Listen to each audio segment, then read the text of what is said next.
ওম তৎসৎ। নমস্কার শ্রোতামণ্ডলী, সবাইকে আমার আন্তরিক শুভেচ্ছা ও দণ্ডবত প্রণাম। আজ পাঞ্চজন্য চ্যানেলের তৃতীয় পর্ব। পূর্বের পর্বগুলোতে আমি ধর্ম কী ও সনাতন ধর্ম সম্পর্কে অতি সংক্ষেপে আলোচনা করার চেষ্টা করেছি। এই পর্বে আমাদের ধর্মে প্রচলিত কিছু আচার অনুষ্ঠান নিয়ে আলোচনা করার চেষ্টা করব। আমরা সকলেই জানি, আমাদের প্রত্যেক পূজা অর্চনা ও কাউকে আশীর্বাদ দানে ধান দুব্বা ব্যবহারের প্রচলন রয়েছে।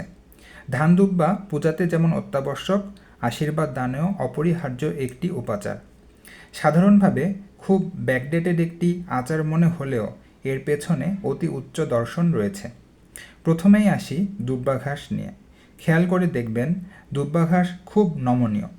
সবুজ প্রাণবন্ত এই তৃণটির ওপর আপনি পা দিয়ে মারিয়ে চলে যান, দুব্বাটি আবার সোজা হয়ে পূর্বের অবস্থায় দাঁড়াবে। এই সংসার জীবনেও মানুষ বিভিন্ন রকম দুঃখ, কষ্ট, ঝড়ঝাপটার মধ্য দিয়ে জীবন অতিবাহিত করে, কিন্তু তারপরও তাকে জেগে উঠতে হয়, ঠিক দুব্বা ঘাসের মতো। এভাবেই সকল বাধা বিপত্তি পাড়ি দিয়ে সে যেন প্রাণবন্ত হয়ে উঠে জীবনযাপন করতে পারে, প্রতীকী এই দুব্বা ঘাসের মাধ্যমে সে আশীর্বাদ করা হয়। এবার আসি ধান কেন ব্যবহার করা হয়। ধান থেকে আসে অন্ন, যার মাধ্যমে আমরা জীবন ধারণ করি। অর্থাৎ অন্ন তথা খাবারের মাধ্যমে জীবন ধারণ করে এই জীবন যুদ্ধে সফলভাবে অংশগ্রহণ করে প্রাণবন্ত হয়ে থাকার আকুল প্রার্থনা প্রতীকী ধান দুব্বার মাধ্যমে করা হয়ে থাকে। ধান দুব্বা ব্যাকডেটেড নয়, বরং জীবন দর্শনের এক প্রতীকী রূপ। ধান দুব্বার সাথে সাথে আবার প্রদীপ দেখানো হয়। প্রদীপের শিখার উত্তাপ হাতে নিয়ে মাথায় ছোঁয়ানো হয়। প্রদীপ অন্ধকার দূর করে আলো ছড়ায়। আমাদের জীবনেও যেন আমরা সকল অন্ধকার দূর করে আলো ছড়াতে পারি, প্রদীপের আলো সেই প্রতীক বহন করে।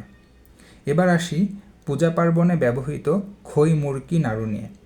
অধিকাংশ পূজাতেই আমরা খই, মুরকি, নাড়ুর ভোগ দিতে দেখি, কিন্তু এর পেছনে কি কোনো ঐতিহাসিক কারণ রয়েছে? আসুন আমরা জানার চেষ্টা করি। সনাতন ধর্মের উৎপত্তি এই ভারতীয় উপমহাদেশ বললে খুব অত্যুক্তি হবে না। এই উপমহাদেশের উত্তর দিকে বা বাংলা বা পশ্চিমবঙ্গের এই দিকের প্রধান ফসল হলো ধান, যা থেকে অন্ন, চিড়া, খই, মুরকি ইত্যাদি প্রস্তুত করা হয়ে থাকে। আবার ভারতের দক্ষিণ অংশে নারিকেল প্রচুর পরিমাণে হয়ে থাকে।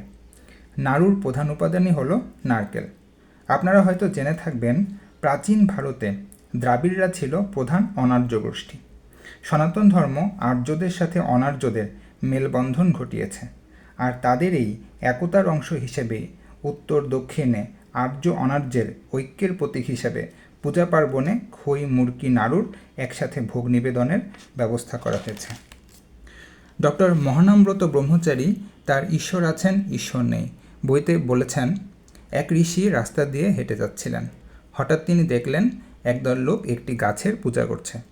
তিনি তাদেরকে নিবৃত্ত করলেন না। তিনি বললেন, তোমরা এই বৃক্ষকে ঈশ্বর ভেবো না, বরং ঈশ্বর যে জীবাত্মা হয়ে এর মধ্যে বিরাজ করছেন সেটি ভেবেই সেই পরমেশ্বরের পূজা করো। এভাবেই আর্য অনার্যের মিলনের মাধ্যমে বিভিন্ন রকম ধর্মীয় আচার বা লোকাচার সমাজে প্রচলিত হয়েছে। অধিকাংশ এসব আচার ব্যবস্থার পেছনে লুকিয়ে রয়েছে আধ্যাত্মিক জীবনবোধ, ইতিহাস, সমাজকে নিভৃতে সুসংগঠিত করার এক আলোকদীপ্ত প্রয়াস। আসুন আমরা আমাদের পূর্বপুরুষের রেখে যাওয়া এই আশীর্বাদগুলোকে জানার মাধ্যমে তাদের এই প্রয়াসগুলোকে সমাজে বাস্তবায়ন করি, একটি সুসংগঠিত, সমৃদ্ধ সনাতন সমাজ গড়ি। আজ এ পর্যন্তই। সকলে ভালো থাকুন, সুস্থ থাকুন, পরম করুণাময় সকলের মঙ্গল করুন। ওম শান্তি, ওম শান্তি, ওম শান্তি।